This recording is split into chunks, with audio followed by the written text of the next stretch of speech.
Good evening, ladies and gentlemen. Welcome back to the Fallout Bar here from night 4 of the PDC Premier League. Myself, Jack Garwood, joined by the one and only Mr. Charlie Hopper tonight. How are we doing, buddy?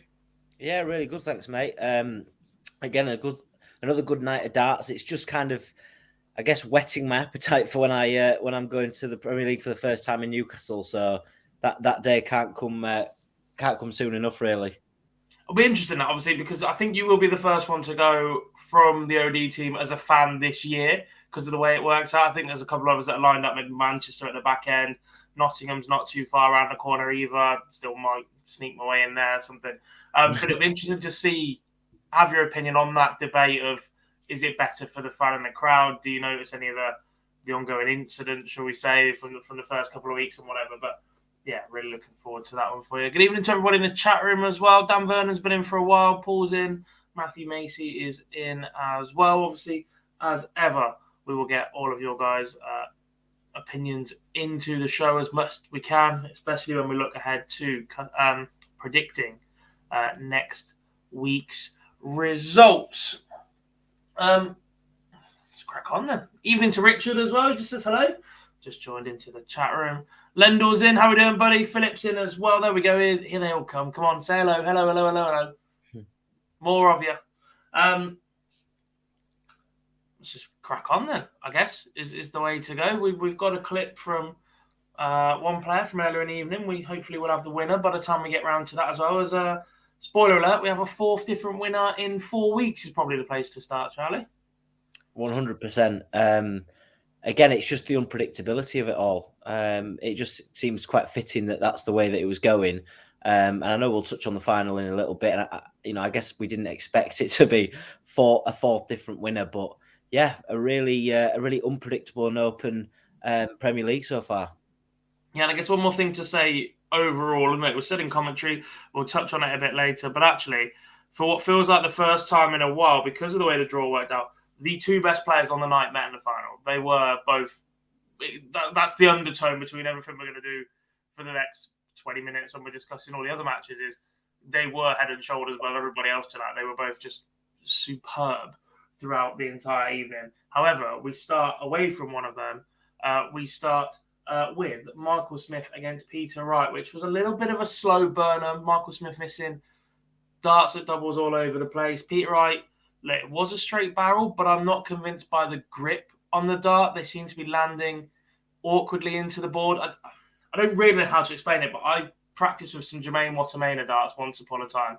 And I'm not sure if it was the way the weighting was in the barrel or something, but literally at the last minute as they hit the board, they looked to change the angle. And I'm just not convinced that setup worked for him at all this evening. But it was Michael Smith who battled back to take the win in this one.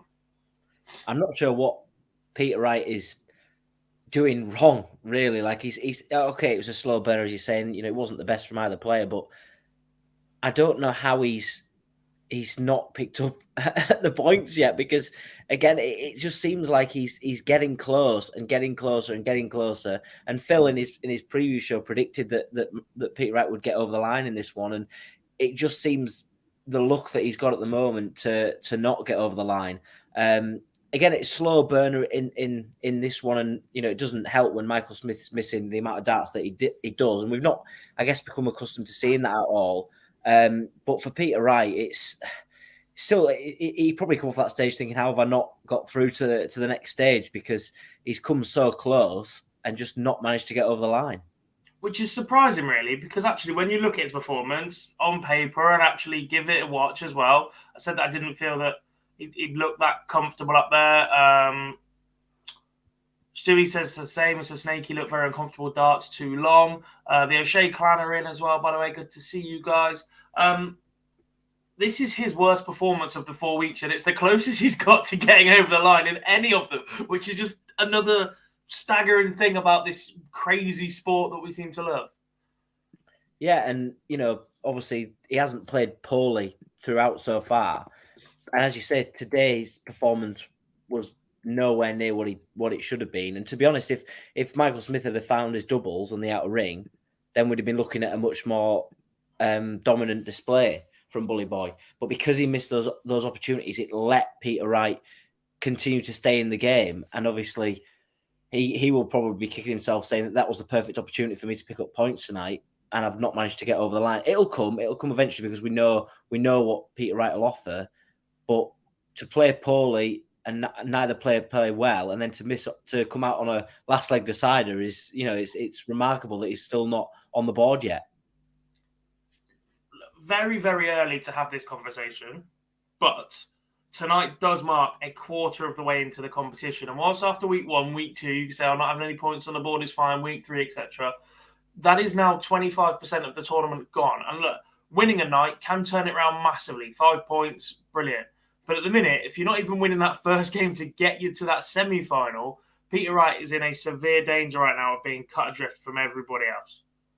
Yeah, and as they were talking about it right at the end of the live coverage, is the fact that it will come to the point where he needs weak wins, and that piles so much pressure on him. Where you've got players who've already picked up points across the course of the weeks, they're going to be sat in a very, very good position. But I think the pressure will already be on him. Not as much as, we kind of saying as obviously sat at the bottom, and a couple of wins here and there will boost him and will boost his confidence. But if he continues to be cut adrift, it could get to the point where there's no chance that we write him off fully to say that he's not going to get through.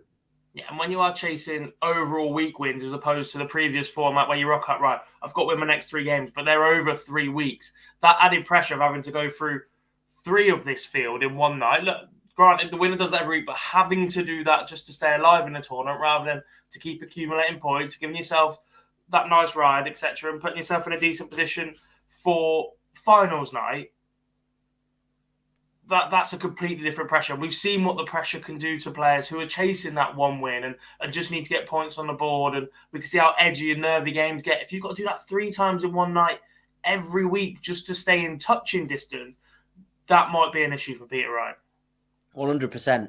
And you look at maybe a Michael Van Gerwen, if he continues as in the form that he is doing at the moment and the points he accumulates, you look at maybe, he needs to get off the first round of matches to set him up and to keep picking up points. But for Peter Wright, we'll now be saying in the next couple of weeks, if he doesn't pick up points, winning the first game and the second game and not getting to the final isn't enough. He has to win every week, and that'll pile so much pressure on him. Look, he's capable of reeling off wins. We know he is. It's just whether the pressure of that Premier League night will tell. Indeed. As for Michael Smith, just a quick word on this performance. As I said, off to a slow start. He was 6 from 23 on the outer ring. Still finds a way to win this one. This is the game that, and look, we say this a lot about Michael Smith at the moment, but 2 years ago, 3 years ago, before Michael Smith gets over the line in the Slam and the World Championships, and even to a lesser extent, some events before that, the 18 months before Smith won those 2 majors, it was building up pretty nicely. That's where the mentality would have gone from Michael Smith previously. He would have found a way to lose this match. And he hasn't tonight. And that's probably the biggest compliment you can pay him now as world champion and world number 1. And just the way his game has come on so much in the last 2.5 years. 100%. And you can tell when a player's in form because they'll play poorly and they'll win.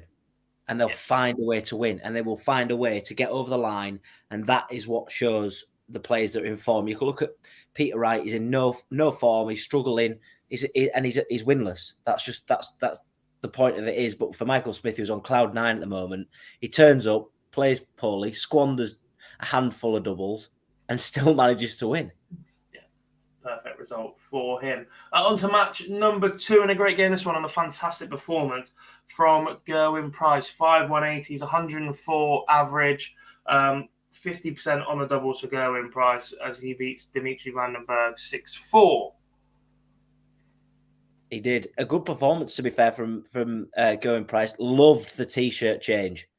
Really, really liked that in the green.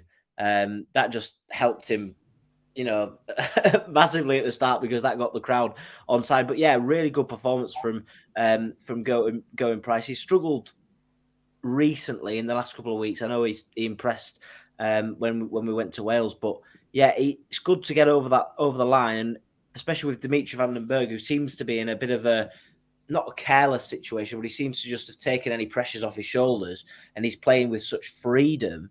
There's a threat there, but for him to come through it in the way that he did, especially with a 104 average, was impressive. Someone's watched the interview clip we're going to play very, very shortly. That's exactly what Dewey speaks about in there. But like I said, look, just ridiculous price. It's good from Gezi that he is now aware that he has to do something to get fans back on his side. And that move we would never have seen that move to the green. He reserves that red shirt specifically for playing in Cardiff in the Premier League. Everything else is either his black one or his white one, straight down to business. But just embracing that, just those little touches, just to try and get people back on side is I think what Gezi needs to do. Yeah, and I think it was the perfect option for him. That is the best. That's the best way that he could do it. Look, he's took a lot of stick, but the fact that he's come out, he's got the green top on. You know, the crowd already love him. You saw in that final, as we'll touch on, the way that he was and the way that the crowd were when his doubles were going in. It was brilliant to see. And maybe this is the change that he needs. Maybe this is the change that we'll see now throughout the rest of the Premier League, in which everywhere they go, there'll be a new change, and it'll something that'll hopefully keep the crowd on his side. Yeah, indeed. As for Dimmy, look, a quick word on him. Look, it is noticeable how different his style of play is in this Premier League campaign so far, and to an extent the World Series as well, since the World Championship. I was quite critical of him on social media about being incredibly difficult to watch at times because of the breathing and all that slowing down and centering himself and whatever else he was doing up on the stage. And the thing for me is, we've always known he's capable of playing the way that we're seeing right now. And that's always been the most frustrating. Don't get me wrong, it gives him a massive advantage in any game he goes into, in the fact that he can dictate the pace. If he wants to play quick with people, that's fine. If he wants to slow it right down, there's nothing anybody can do about it. But it wasn't, look, it's sport. You're not there to make friends, but it certainly wasn't making any friends around the sport and viewers. And that is ultimately who pays your bills at the end of the day. And just that noticeable change to switch to it, it hasn't hampered his ability to play. He's still playing at a very, very similar level, if not that little bit better, because he's in a rhythm and there's that freedom to his arm and his game. And he's just so much more watchable that surely gives him better chances of more World Series, being back in here next year and getting on that bit of a run, because the big moments, the spectacular things you can do on a dartboard are more memorable when they're done at a decent rhythm. If it takes you 5 minutes to hit a 9-darter, nobody's going to sit there and watch a 5-minute clip of you throwing 9 darts. If you can do it in 30 seconds and you can repeat it on a TikTok or on a loop or on whatever, content these days is so short attention span. And if he can start producing things in that attention span, he's got an even better chance of standing out and becoming a real crowd favourite. Yeah, and you know, I won't lie and say that I couldn't watch him. You know, I just don't want to watch him because it just infuriated me, the pauses and the stops and everything like that. But when he's free throwing like he is, great to see. Massive. It's such a great watch to have when he's embroiled in a battle. Both players that are going at a high speed. It's great to watch. People enjoy it, and it just looks and it just seems that the way that he's going, there's so much less thought going into what he's doing. And he's just trying to play free darts, backs himself, backs the way that he plays, and yeah, his speed is brilliant to watch. It really is, and such a change. We've got a little clip from Dimmy, a special thanks to the PDC this year, by the way, because in years gone by, it has just been the winners. Obviously, in the old style of Premier League, that was fine. We used to get five winners a night or 4 winners a night. Obviously, this time there is only one winner, but they have started making one of the players that loses in one of the first 2 games available for interview, which is obviously a good insight to see that side of it. We don't usually get to speak to somebody after a loss in the sport, and actually it just gives us that little bit more content as well. So big shout out for that. But this is Dimitri after his first round loss to Gerwen Price this evening. No. What you just said, you've already said it in your question. My answer is there. I'm enjoying it. That's all. With the old style, when you used to try and slow your breathing down, did you maybe get too caught up in that and maybe lose focus on your game because you were doing that? No, I was focused on doing my job, and because of that, I maybe have taken a few moments extra to take a breath. But now I'm just accepting the situation. Doesn't matter who I'm playing, doesn't matter in what crowd I am in front, doesn't matter how ecstatic the game is or how slow it's going. I'm accepting the situation. So like I said before, I'm enjoying it, and that's all I can do now. I'm accepting everything. Good to hear from Dimmy with his completely different change to mentality around playing darts full stop at the minute. He seems to just be enjoying it and playing with a smile on his face. On to the third semi-final, and it was a Johnny Clayton victory over Nathan Aspinall. Another good scrap, this one. Both players around the 90 mark average-wise, but it was just drawn into that bit of a battle again. Plenty of missed darts at a double all around this one, and that seemed to be the story of this encounter. Yeah, it was doubling disaster for the Asps tonight. A real shame that it comes to that. But again, you've got to, if you're missing darts, you've got to have someone there that's going to clean up. 15 missed darts on the outer ring for Johnny Clayton to go 3-1 up. That is ridiculous. That's a stat that you wouldn't even think would happen. But yeah, maybe that was just a bit of luck that Johnny Clayton needed to sort of spark something in him and keep him going. But again, a bit of a slogfest from both players, and you feel like it is when there's that many missed darts on the outer ring. But again, if a person's missing that many darts on the outer ring, then you've got to be there to take the chances that you can, and that's what Johnny Clayton did. I guess the surprising factor in this one is that Nathan Aspinall usually absolutely loves a scrap, which is what this turned into. And normally he comes out on the other side of that one. Johnny Clayton, Pro Tour performances so far throughout the season after 4 events, has the top running average in there. He's starting to find some form.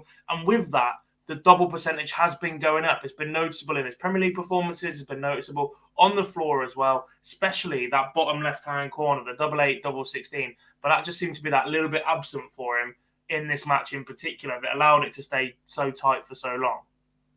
Yeah, 100%. And, when you're in a position where your opponent is struggling on the outer ring, being clinical, as we've seen with Gerwen Price, his top sitting tonight was exceptional and back to how he used to be. But we seem to become accustomed with these sort of players that like sections of the board, and you find out that those are the sections that they always go to. That's like their bread and butter. And for Johnny Clayton tonight, that's all he needed to do was when the Asp missed, he had to come in. And 27% isn't flattering for him, and it'll still be alarming. But again, he's done enough to get over the line and clean up when he needed to.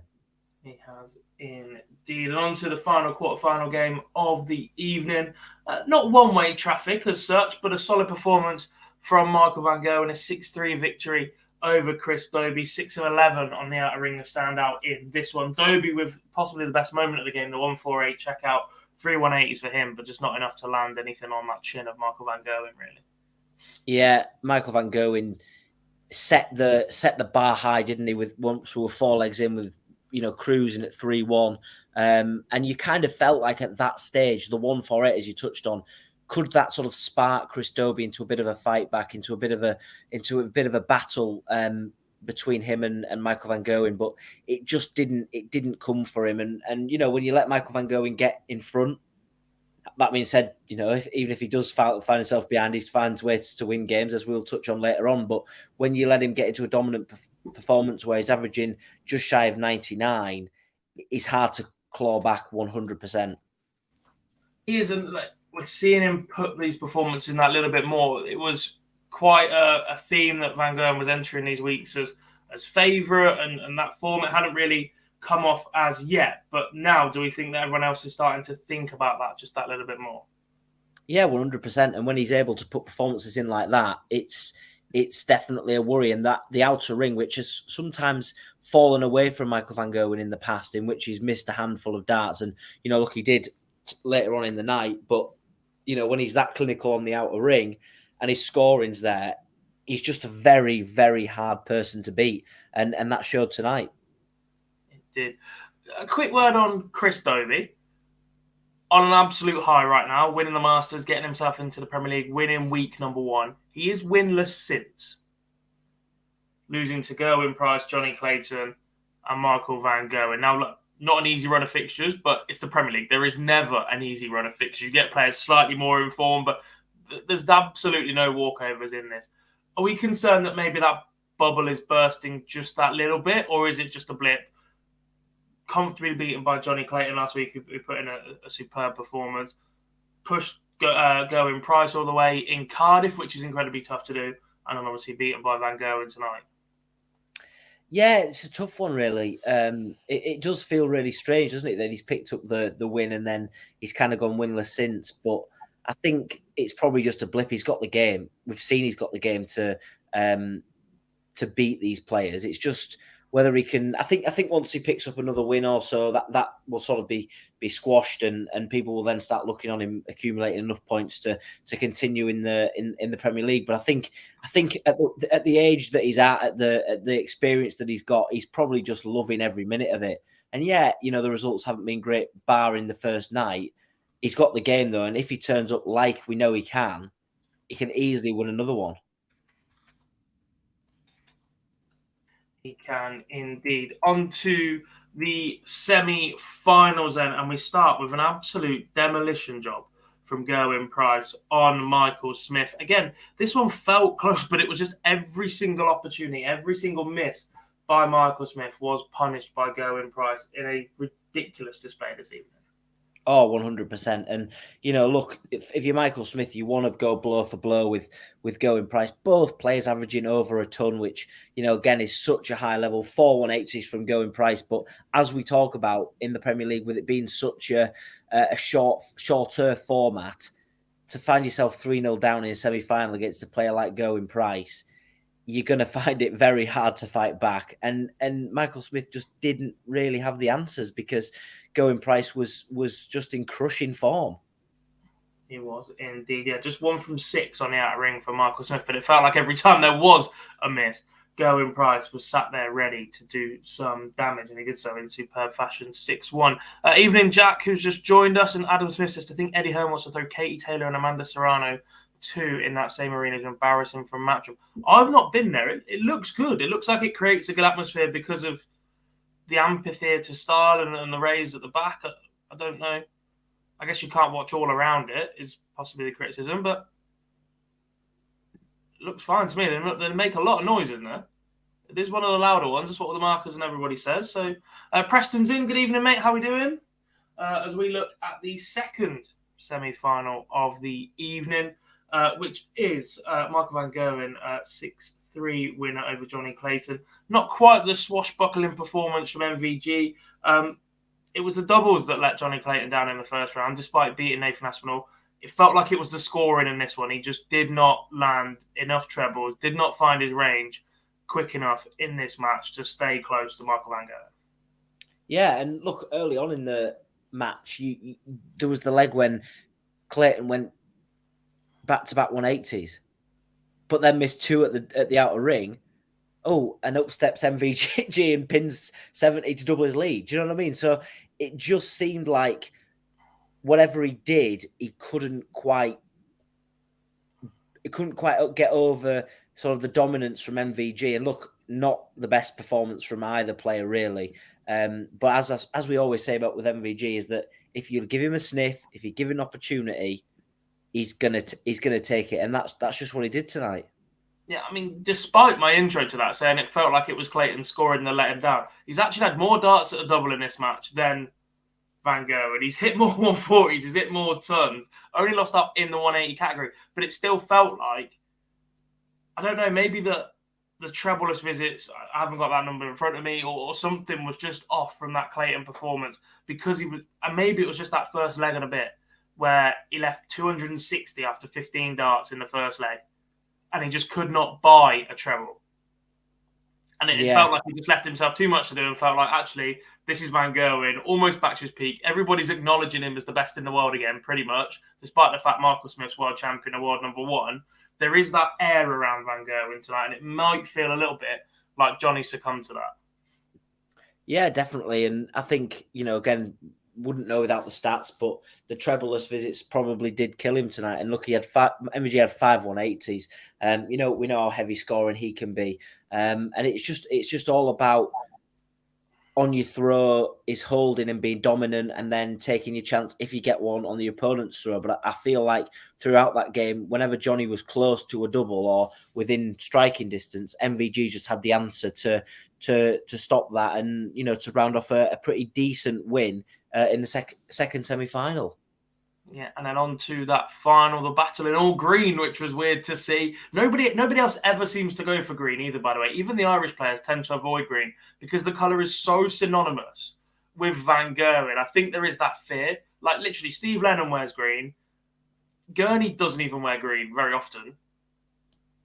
Dolan wears some garish outfits, I think is the nice way to describe some of his shirts. But other than that, I don't recall anybody else on tour really playing in green that frequently because of the connotation it has with Van Gogh. And look, red's pretty popular. Nobody's ever really dominated that. You've got the stripes from Priestley and whatever. But yeah, it's a strange one that we don't see more green. But Gerwen Price in green against Van Gerwen in green.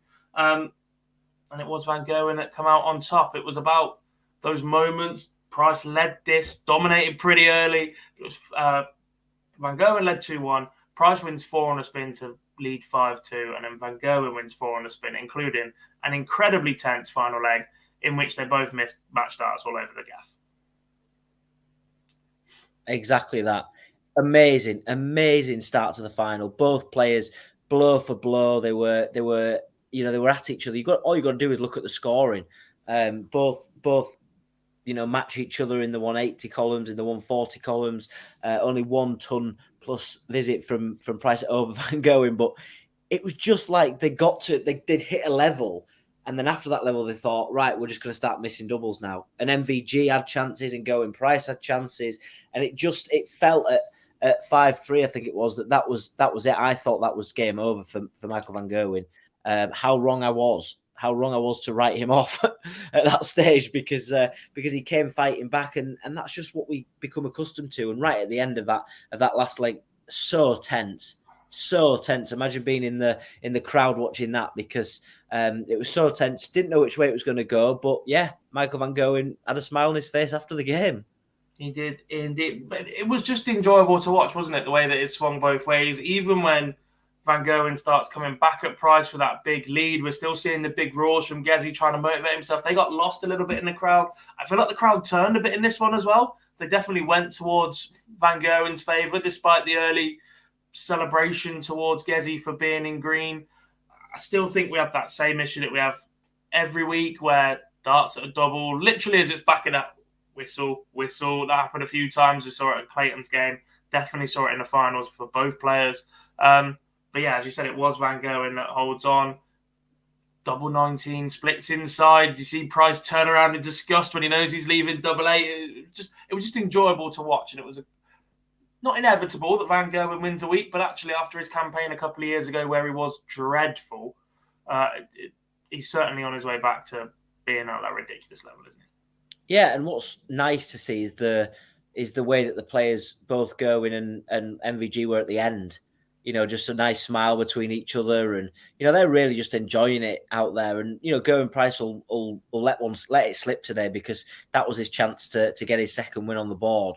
But yeah, for Michael Van Gerwen, he held in, he let his dip in form during that match go early doors, and then just reeled it off. And at that point, you felt like going into the last leg. Even Gerwen Price, I felt sort of was first to a finish. He was in a comfortable position.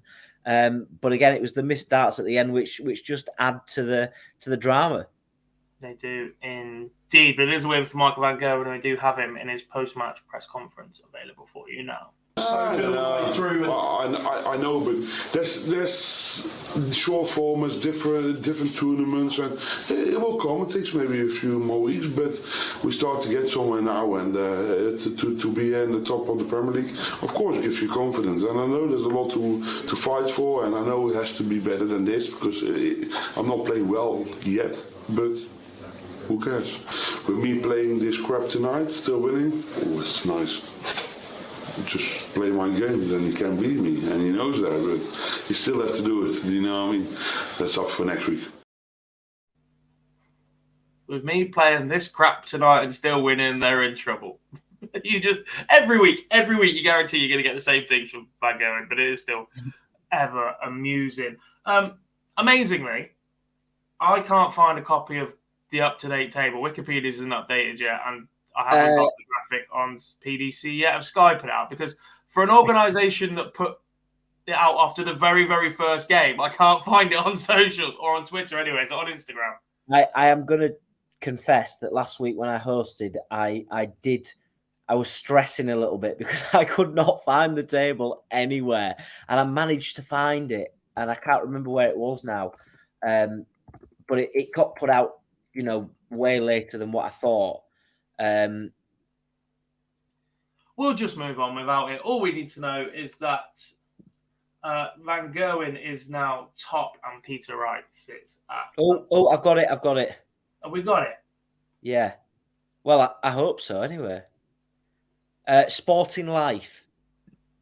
If you just put PDC table and then go on Sporting Life, scroll down, and that should be the up-to-date table on their website. Yeah. I hope. Yeah, that should be it. It was updated at 8 minutes to 11, so.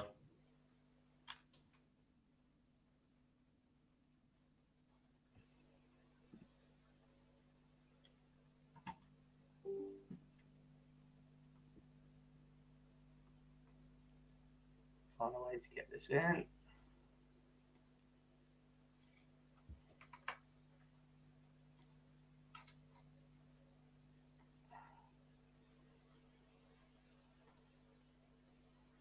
Just talk amongst yourselves for a minute. Yeah, I couldn't understand it either last week about about why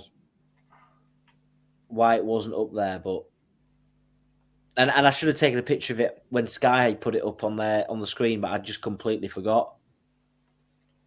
There we go. There's the table, courtesy of Sporting Life.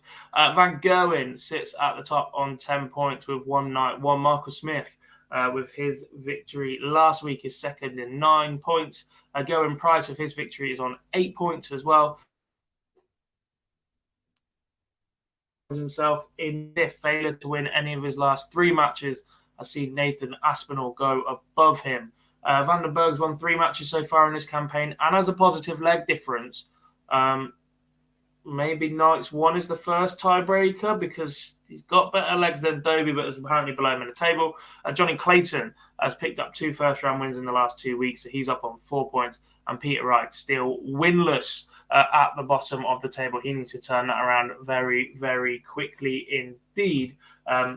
Will that be starting next week, Charlie, as we look ahead to week number 5 at the West Point Arena in Exeter? My favourite. It is just a shed. It's just a shed on the way to the UK Open. So plenty of coverage coming from us here at Online Darts over the next few weeks, including our Women's Series live stream over the weekend, both days, Saturday and Sunday. No doubt we'll chuck some conversation about the Euro Tour in there as well, which gets underway tomorrow. However, predictions time. This is where you guys in the chat room get involved as well, as we look ahead to the first 4 quarterfinals next week, and then we'll pick our winner for the night as well. Starting with a repeat of tonight's final. Michael Van Gerwen and Gerwen Price open up in Exeter. Repeat or revenge, Charlie? A good question. I'm going to go with revenge. I'm going to go with Gerwen Price. I hope he has something up his sleeve in terms of a colour on his shirt.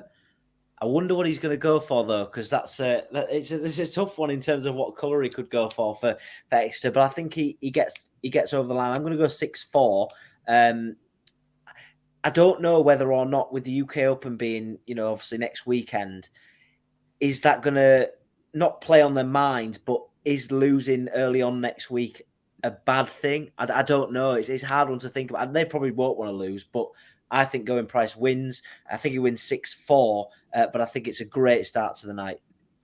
The fact that the UK Open does start that weekend has me thinking this is repeat, because Van Gerwen will be desperate to start that weekend going, made crap last week, I beat you all. I've played all right this week, I beat you all again, and now we're going to go and play a major shed load of cash. And do you know what? I'm going to beat you all again, because that's exactly the bullish, brash sort of way he will come across in his interview if he picks up 3 more wins next week. So I'm going to go repeat, and I'm going to say Van Gerwen wins that one 6-3. I think he gets the job done nice and early. Jack's got MVG 6-4.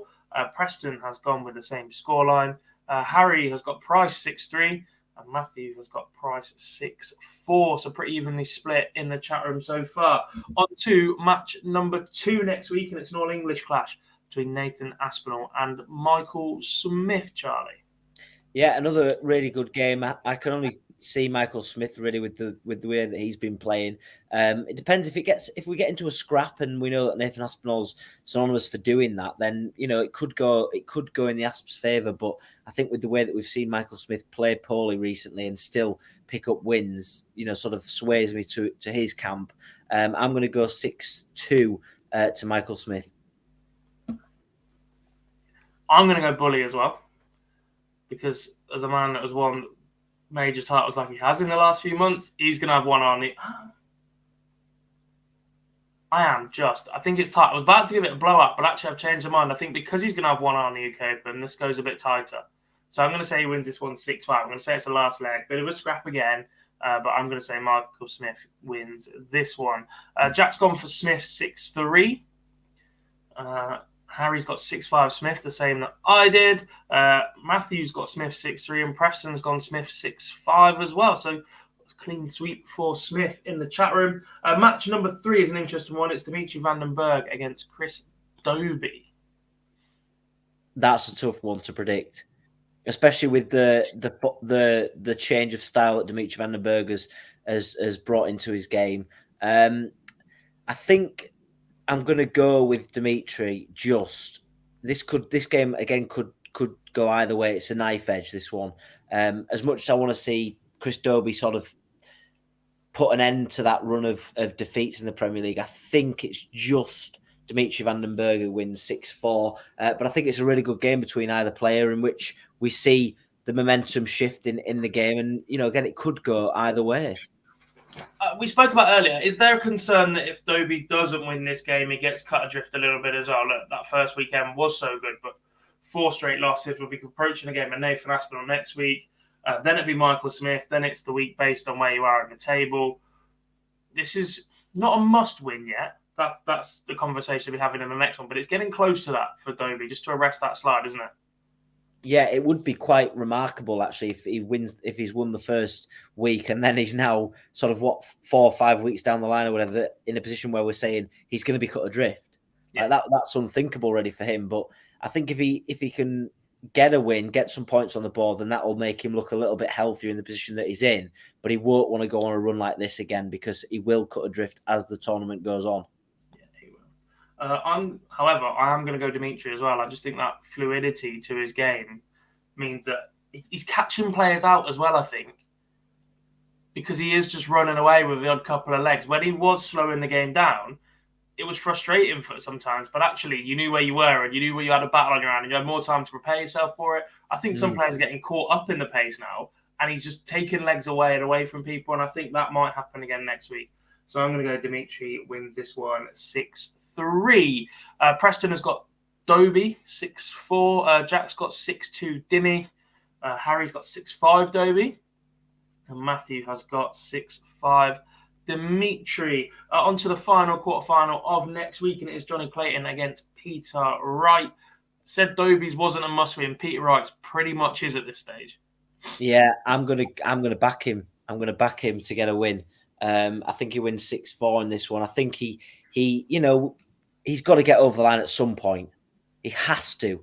And I think if Johnny Clayton plays the best that we know he can, then his winless run will continue. But I think Peter Wright wins 6-4 and finally puts an end to that. But has to back it up again.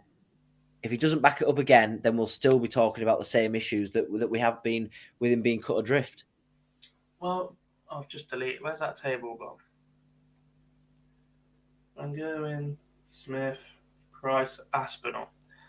If you're going to go on a run, you do it in the week where the other players in your quarter are the other players in the bottom half of the table.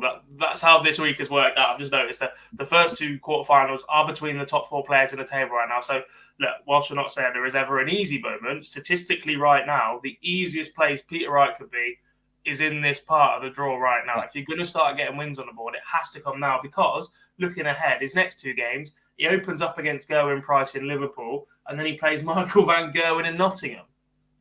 and that's halfway. That's played everybody once. Yeah. If he does not beat Johnny Clayton this week, there's a very, very real chance that after 7 weeks, when you've played everybody once in the first round, you are winless. And that is absolutely massive for Peter Wright. However, I do think he's going to be in that position at the minute. Playing well, just not getting wins at all. And I just think Johnny Clayton's going to keep motoring. A couple more days, Euro Tour this weekend. If he goes and performs well there, I'm expecting big things from Johnny. So I'm going to say Johnny Clayton wins this one 6-4 to wrap up. Predictions for the quarterfinals. What do we have in the chat room? Preston's got Wright, finally gets a win 6-5. Harry has gone 6-4. Jack's got Wright 6-4 as well. And Matthew has got Wright 6-5. A clean sweep for Wright. Martin has jumped ahead. But you know what comes next, Charlie. Pick your finalists and who wins in that one. Martin has got a Price Clayton final, and Price wins it 6-3. I think Price is in the final.